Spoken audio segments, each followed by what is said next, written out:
casual chain restaurants, football, department stores, home ownership, and napkins.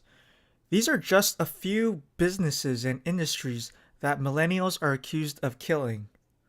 Let's take a moment and talk about it.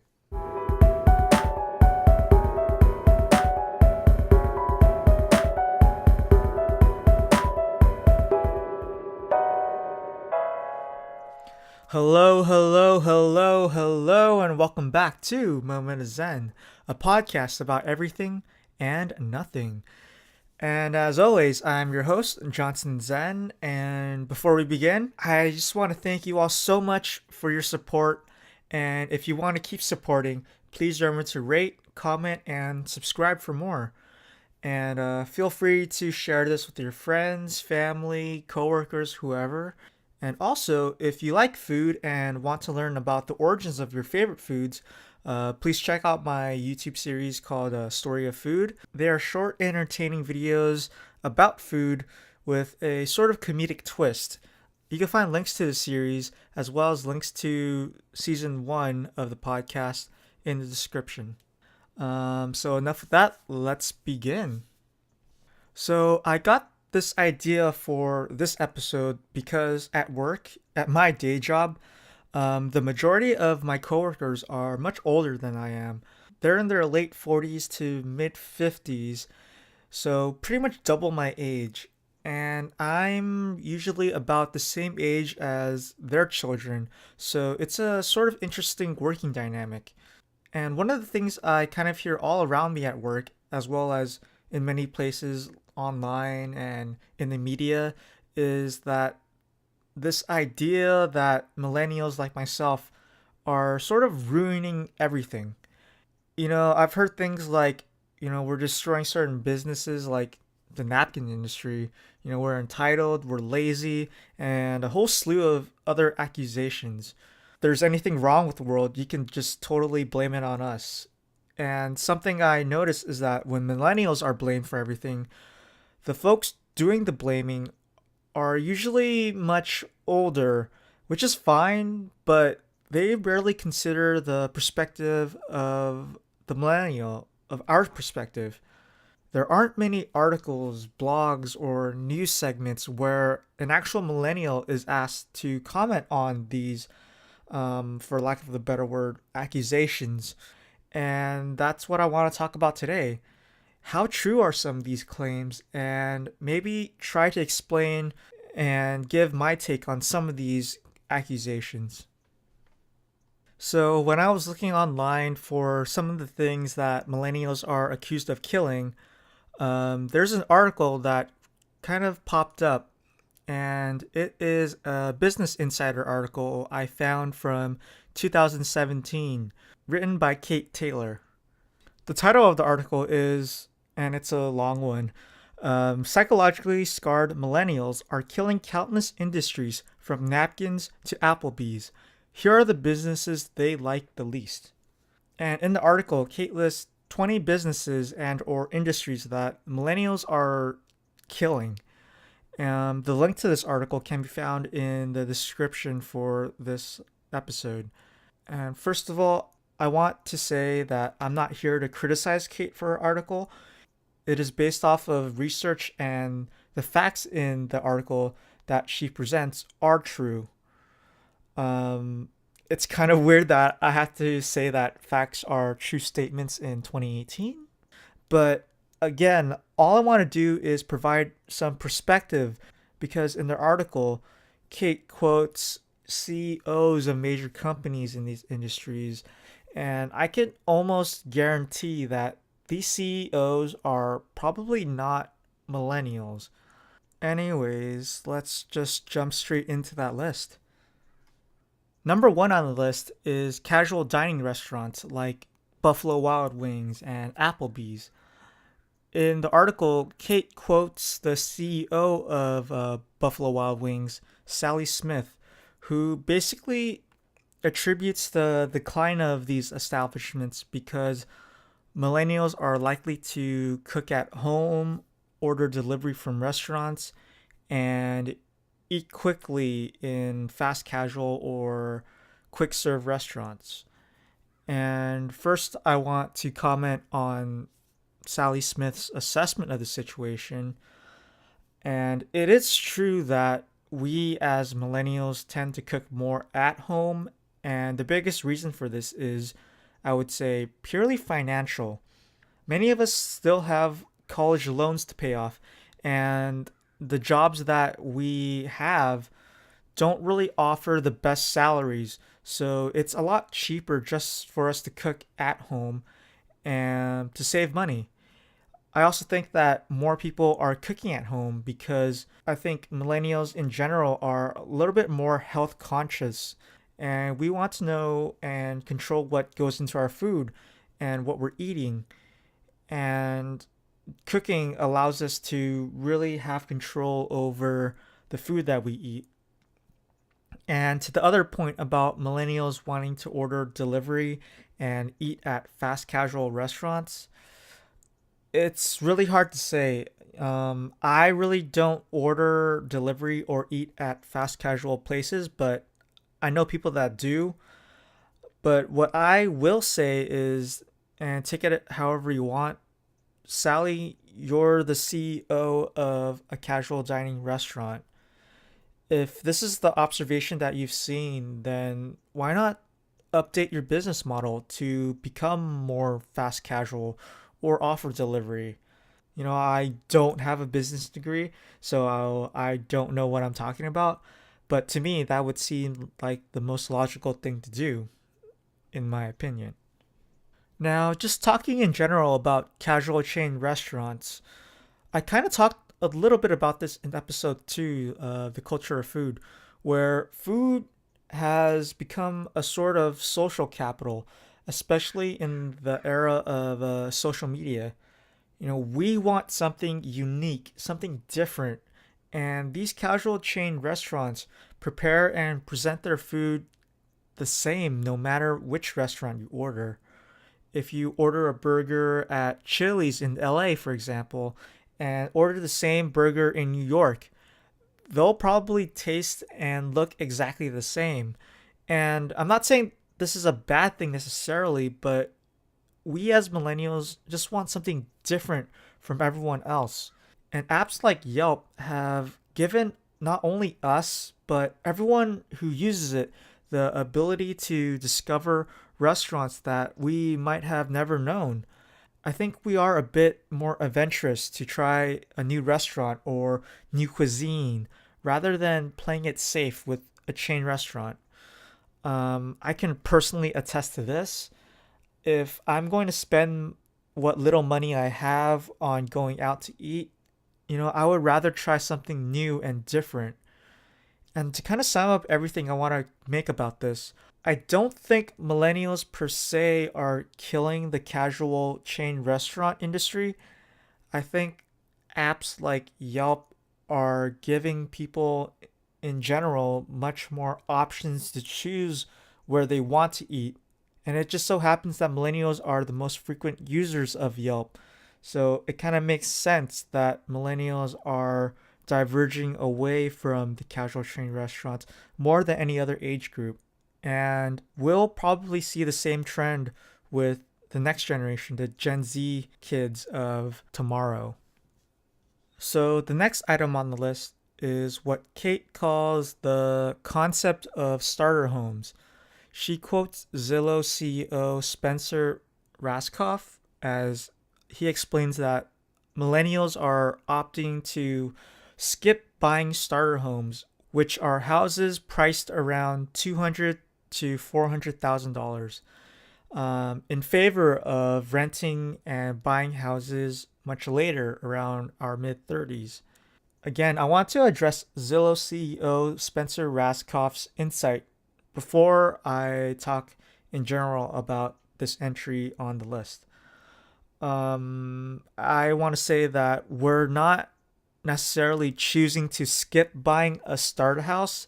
If anything, we would love to buy our first starter house after about a few years after college, but the truth is we're broke. Like I said before, the first job out of college is barely enough to pay rent, and don't get me started about paying off our student loans. No bank is going to give us a loan on a mortgage when we still owe thousands of dollars in student debt? And something else that kind of ties into buying houses is at a much later time than the generation before us is that in general, millennials are getting married much later. I think the average age now of men getting married is around 30 and around 28 for women. So this kind of coincides with the average age of people buying houses since a married couple is usually more motivated to buy a house to start a family, and a married couple with their combined incomes can afford to buy a house or at least get a loan from a bank. And now, speaking in general about starter homes, this is my own opinion, so I don't know how many other people share the same views as me. But I was in high school when the subprime mortgage crisis happened. And as you know, that led to the Great Recession in 2008, 2009. And during the recession, I knew people who lost their homes and businesses and livelihoods. And I think that really affected my perception about home ownership in general. After finding out that banks were so trigger happy about giving loans to people who they shouldn't have in the first place, it really made me question the integrity and trustworthiness of banks.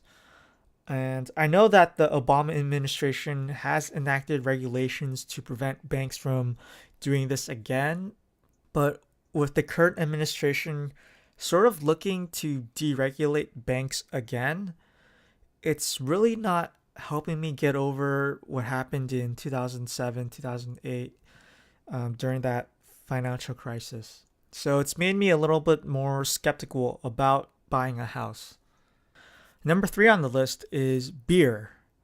In the article, Kate writes that beer sales have declined slightly and that there's data that supports younger consumers preferring wine and spirits to beer.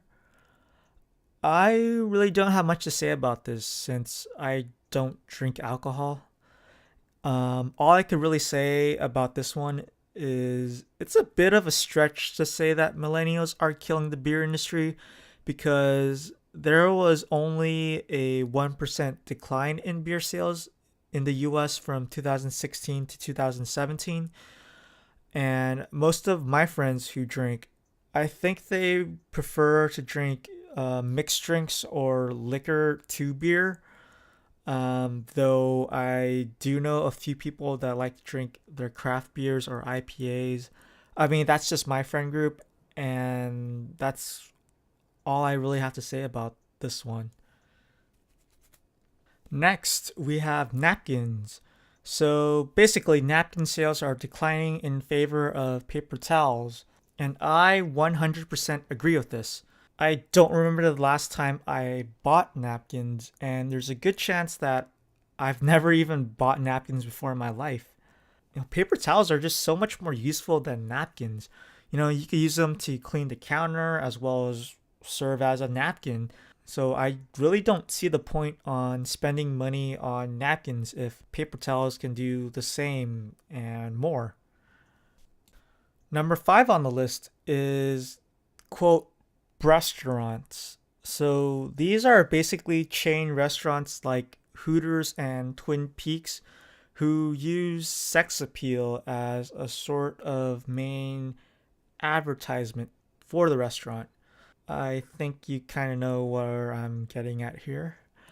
um, the article references a statistic in the decline of people ages 18 to 24 watching 19% less breast porn.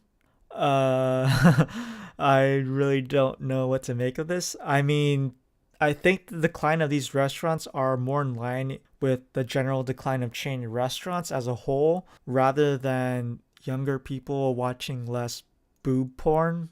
I mean, at the end of the day, Hooters and Twin Peaks, they are restaurants. And something else I want to kind of touch on is the sort of changing social view and perception of these kind of restaurants. I would say millennials, we're typically much more socially conscious, and the general sort of sexual objectification of people, especially women, is becoming more of, I would say, a relic of the past. And the sort of vanity that these restaurants advertise isn't something conducive to where the general social consciousness is heading. And quick side note, I have eaten at Hooters before. The food is okay. It's not a place I would go back to eat again because I think there are a lot of other places that I can go to if I want to eat mediocre food. Shots fired. So moving on to number 6, we have cereal. This is interesting. So according to the article, it references a New York Times survey that states 40% of millennials think eating cereal for breakfast was inconvenient, and that there's been a 5% decline in cereal sales in the US at least from 2009 to 2014. I do agree that eating cereal for breakfast is inconvenient, but I don't know that you can blame this just on millennials for the decline of cereal sales. I mean, I still love eating cereal, and a lot of people I know around my age group, they also love eating cereal.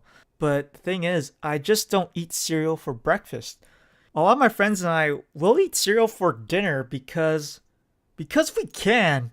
And this is America, and we're adults, damn it, and we'll eat cereal whenever we want. Oh man. Anyways, I personally don't see why cereal is on the list, or if you can even blame millennials for the decline of cereal sales. Maybe it's just parents not wanting to buy cereal for their kids. I don't know. So number 7 is golf. I really don't know what to say about this. I'm a huge sports fan, but I don't watch golf at all. None of my friends do either, so maybe that's the problem. We're just not interested in it. I mean, I guess you can blame it on our shorter attention spans and wanting a kind of run and gun action all the time. But I mean, let's face it, golf is a really slow sport.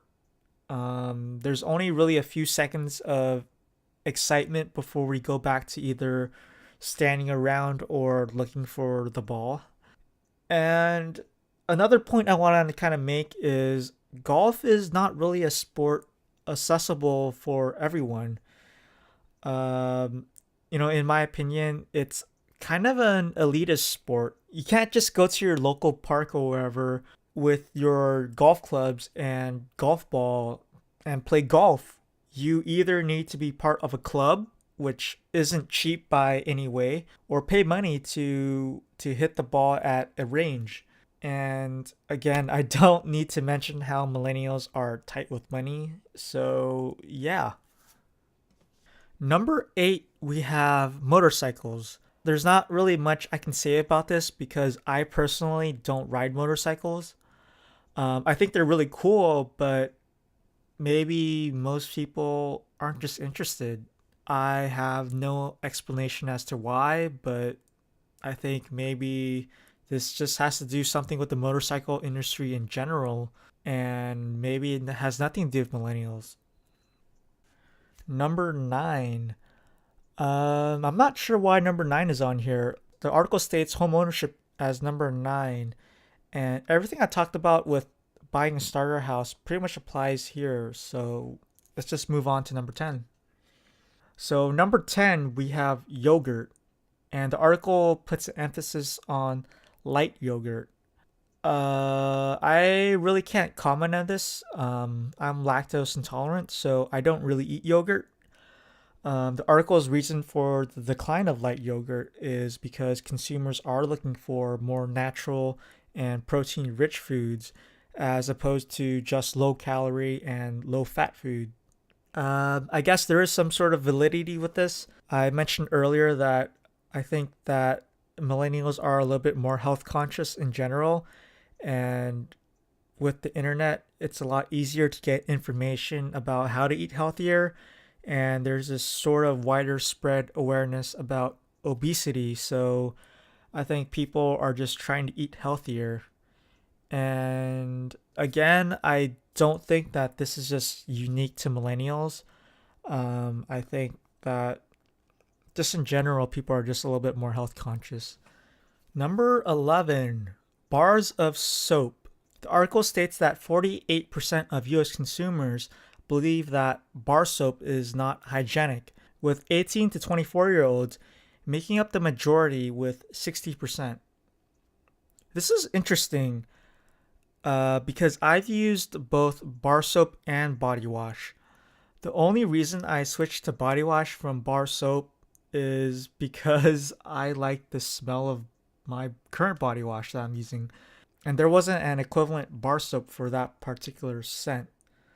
I really don't know much about this one. And as the self proclaimed ambassador for my fellow millennials, I am sorry, but I have failed you. So let's move on. 12 is diamonds. Whew, here we go.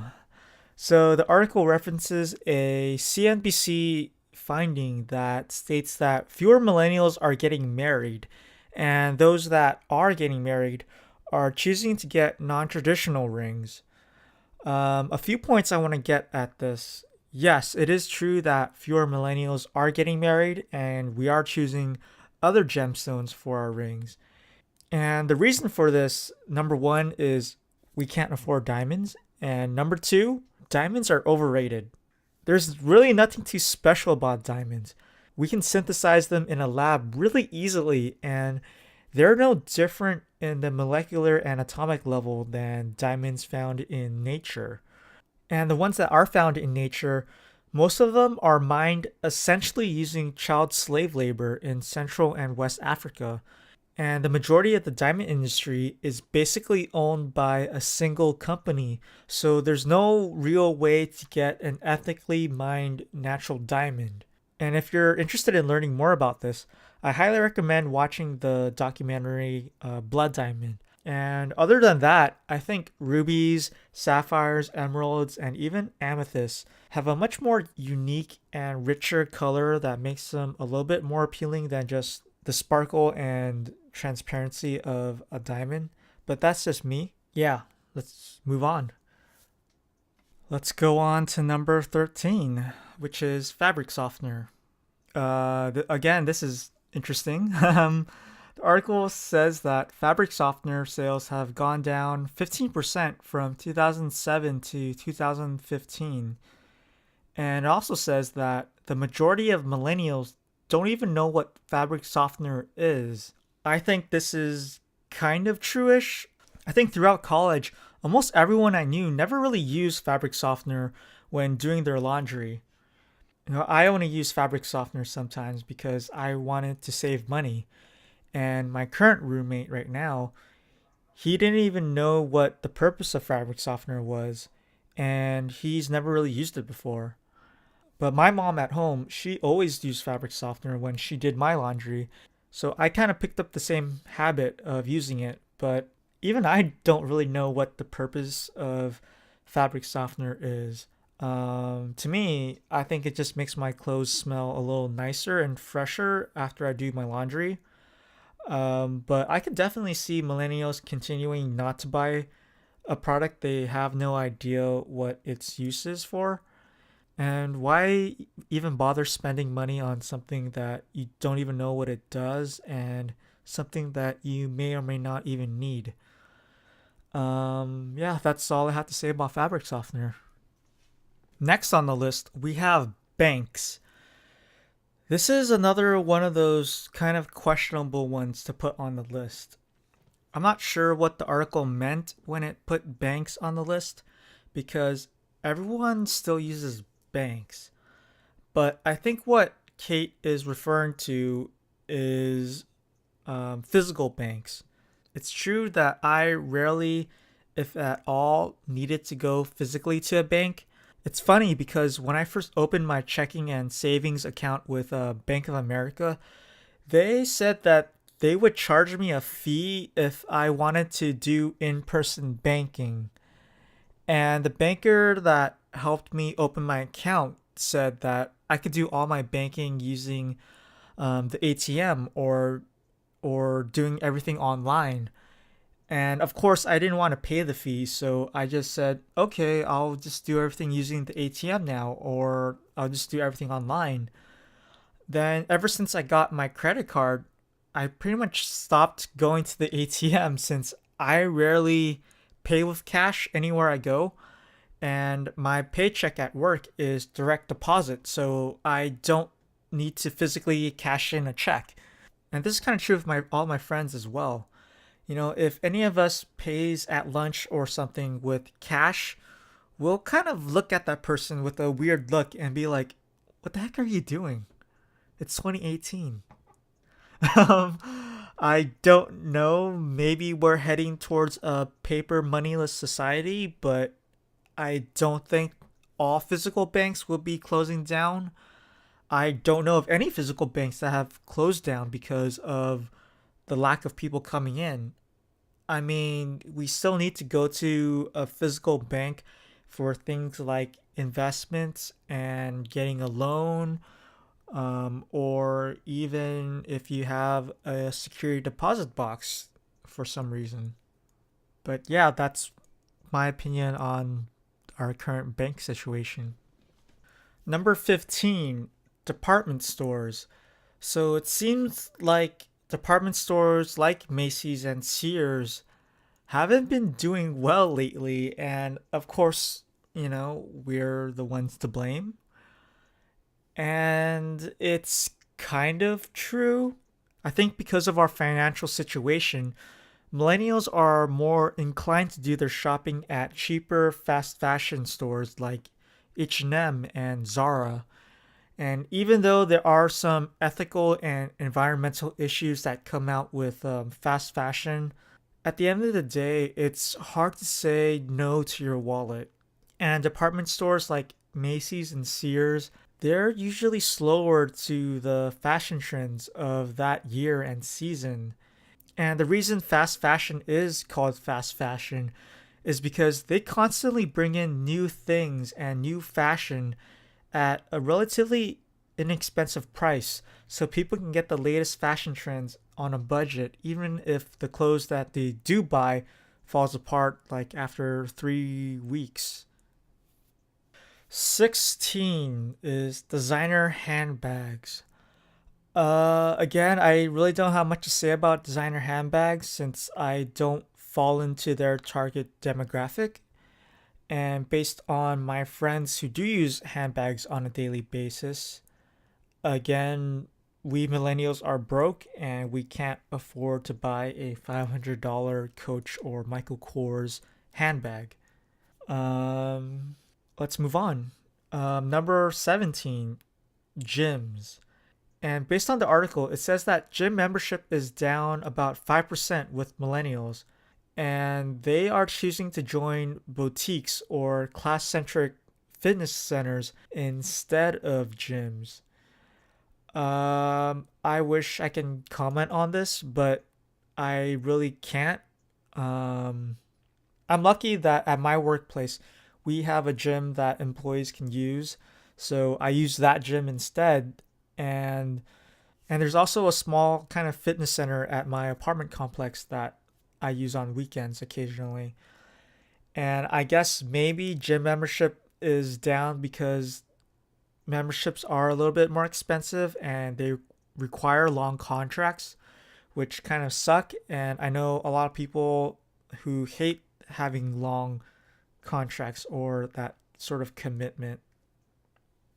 18 is home improvement stores like Home Depot and Lowe's. This one's really easy. We don't have houses to improve, so of course there's going to be a decline in millennial shoppers at home improvement stores. That's it. Easy as that. So number 19 is football. And of course, I'm talking about American NFL football, not world or association football, which is growing even bigger around the world.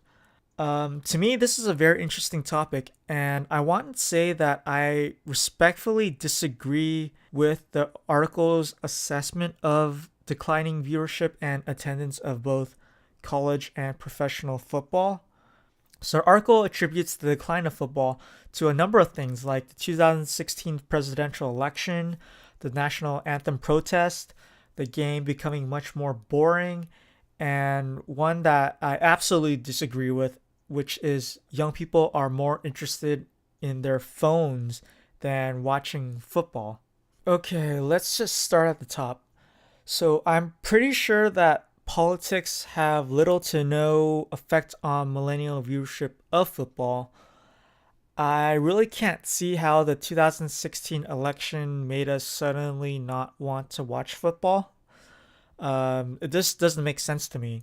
And I think the folks who are kind of off put about the national anthem protest are usually much older. They're the ones taking much more offense to the protest, especially since the majority of the players who are protesting are millennials themselves.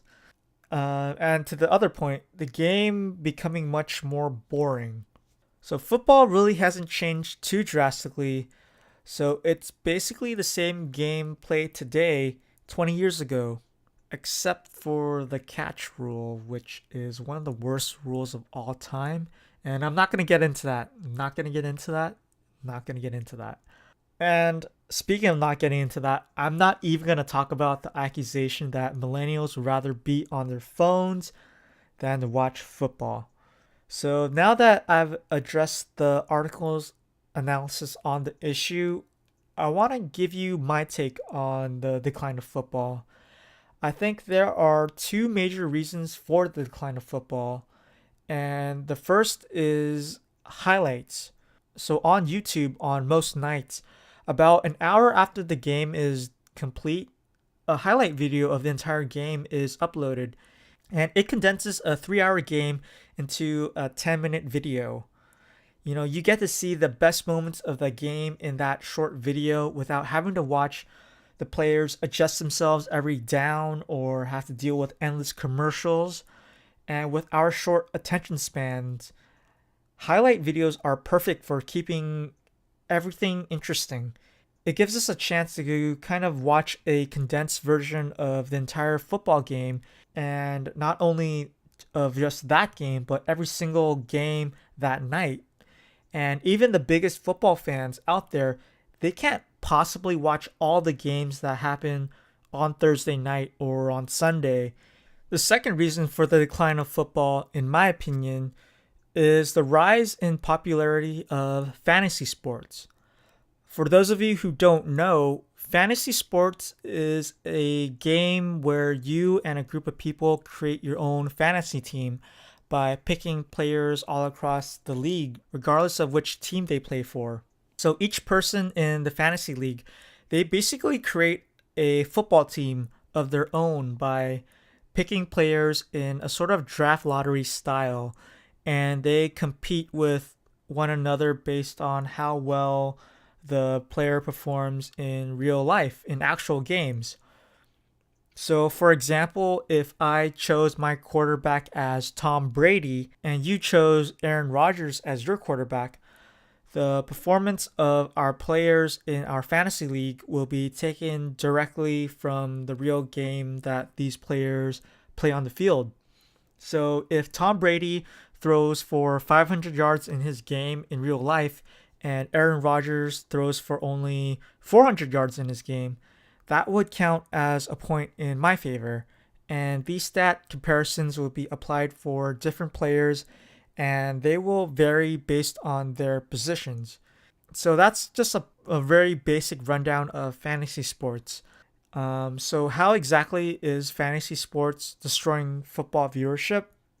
Well, with fantasy leagues, people no longer have allegiance to a specific team, and all they really care about is how well a player does. And oftentimes, these fantasy sports leagues are played with some sort of money involved so that the winner of these fantasy leagues can potentially win a lot of money.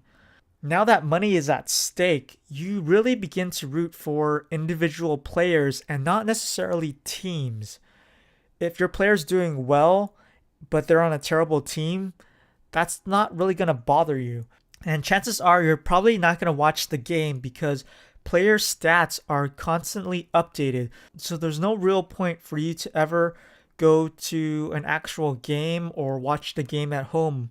It's a little unfortunate, but I really think that this is football's biggest reason for why it's losing a lot of its viewership. And finally, if you made it this far, we have number 20, which is oil. And what the article states is that the oil industry is going to have a lot more trouble finding workers because millennials and younger people have a general negative perception of the oil industry. And I 100% agree with this. I believe that the oil industry has always put its own greed and interests above all else. And the people and environment have and will ultimately be paying the price for everything that they've done. We've seen what happened with the BP oil spill in 2010, which happened in the Gulf of Mexico. We've seen the environmental and financial impacts that oil spill has had on the Gulf Coast residents. And the effects of climate change, which have largely been ignored by politicians and people 50 years ago, we're beginning to see those effects today, and they're only going to get worse. So I really see us and the younger generation moving away from oil and moving towards a more cleaner and sustainable energy source. We've changed the way we made energy or we consumed our energy. We used to burn logs and hunt whales for their whale blubber, but since we found new energy sources, we have been able to move away from those past sources. And I think that's kind of what's happening today. We are producing our energy in a more sustainable and using much more renewable sources to produce our energy. And as those technologies become much more cheaper and available, I think we'll move away from oil a lot more and the oil industry will decline a lot more. But I don't see the oil industry completely going away unless we completely drain all of our oil reserves on Earth. And as a bonus, which is not on this Business Insider article, but on different articles that I looked at before I got to this one, it is the decline of cable TV. And I'm pretty sure you've heard one way or another about how much people are cutting their cable.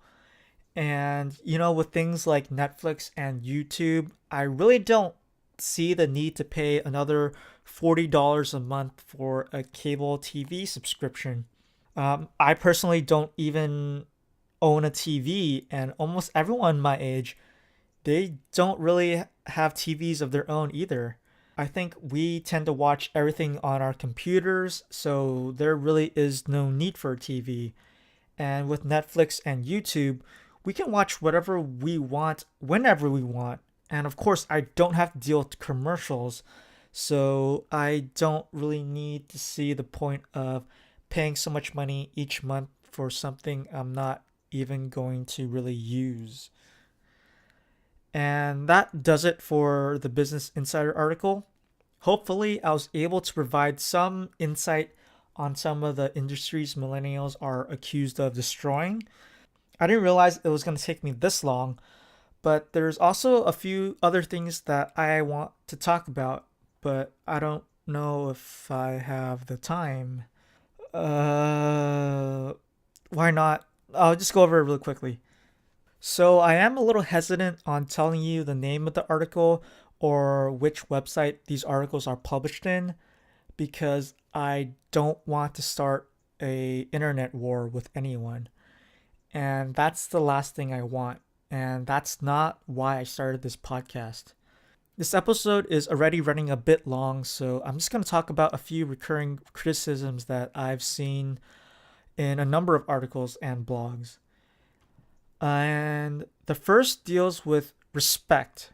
There are a lot of articles that say that we as millennials lack respect. We don't respect our elders, we don't respect each other, we don't have pride in our country, and so on and so forth. And all I'm going to say about this is, at least to me, respect is something that's earned, not given. I will always give people proper courtesy out of respect for them, but if you really want my respect, you will have to earn it. And about pride is ego. It is something reserved for an accomplishment worthy of praise. And I reserve my pride for our country when it's done something to be proud of, and not simply because it's the country that I live in. The other criticism revolves around hard work. I'm sure many of you have heard things along the lines that millennials are entitled, lazy, and ungrateful, and we want everything handed to us, and we will quit whenever things get hard or difficult. And I could go on and on and on about how the older generation views us as the sort of antithesis to the baby boomers or Gen Xers. And I just want to dispel this myth or idea that millennials are lazy and not hardworking. Of course, there's going to be a few bad apples who are lazy and fall into that categorization. But like the generations before us, they only make up a small minority of the entire population. I think the perception of entitlement and laziness can be attributed to the hand that we were dealt at no fault of our own.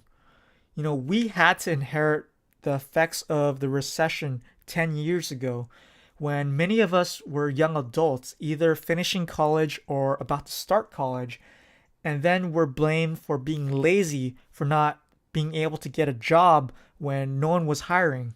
And when the economy recovered, we lost years of potential job experience that we could have had straight out of college. And we had to inherit exponentially growing college tuition fees without the minimum wage increasing to match inflation rates. So not only was the money that we were making worth less than it was 20, 30 years ago, we're expected to pay double the amount in college tuition a student had to pay 20, 30 years ago. So if we can't afford to move out of our parents' houses or spend money that we don't have, you call us lazy and ungrateful. And let me tell you, I think millennials are some of the hardest working people out there. We had the entire deck stacked against us, but we never let that get us down.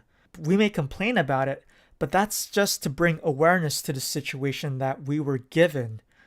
Just because it takes us a little longer to get to where generations before us were, doesn't mean we're lazy. We're just getting there at a slower pace because we can't travel the same path that people took before us. We're just going our own way, but we will get there eventually. The times are different, and change is a natural part of life. You can deny and complain and blame us for everything because we're accelerating that rate of change. But at the end of the day, there's nothing you could do about it.